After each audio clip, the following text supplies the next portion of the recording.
જાણ કરતા હિન્દુસ્તાનનો આ શાયદ પહેલો એવો પક્ષ હશે કે જેને વિપક્ષ વગર પણ જુઓ તો ટીકાનો ભોગ બનવું પડ્યું. એ કેવું કહેવાય? ગુજરાતમાં વિપક્ષ નામે તો કોઈ ચીજ છે નહીં. આમ જુઓ તો કોંગ્રેસ સુસુપ્ત અવસ્થામાં છે અને આમ આદમી પાર્ટી તો ઉગું થઈ રહી છે. હવે એક ભાઈ છે ચરી ખાધા જેવો, જેનું નામ ગોપાલ ઇટાલિયા છે, બાકી છે 4-5 જણા, પણ એ 5 જણા ક્યાં અને આ આખું 156 ધારાસભ્યો ક્યાં, 62. તો એમ છતાં એ 5 જણા, 5 પાંડવોની જે બોલબાલા ચાલી રહી છે, પ્રવીણ રામ છે, ઈશુદાન ગઢવી છે, ભાઈ આપડા રાજુ કરોપડા છે, ભાઈ ગોપાલ ઇટાલિયા છે વગેરે.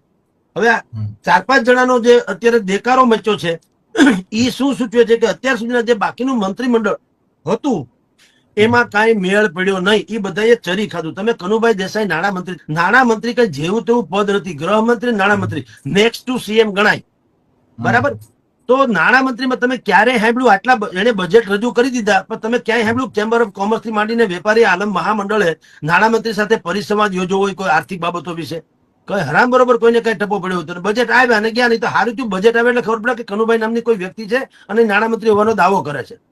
જનતાને ક્યાંય અહેસાસ નથી થતો કે કોઈ સરકાર નામની ચીજ છે. કે અત્યારે અરાજકતાની ચરમસીમા અને એન્ટી એસ્ટાબ્લિશમેન્ટ જે સરકારની વિરુદ્ધનું મત ચાલી રહી છે, એનો ઈલાજ માત્ર ને માત્ર આ છે કે તમે ચહેરા નહીં ચરિત્ર પણ બદલો. અત્યારે જે લોકો હતા એને કોટાના ભાગરૂપે એને આપવામાં એવું લાગ્યું છે અને એને એ ભોગવી લીધું, પણ એમાં કઈ બહુ પરફોર્મન્સ બતાવી શક્યા નથી.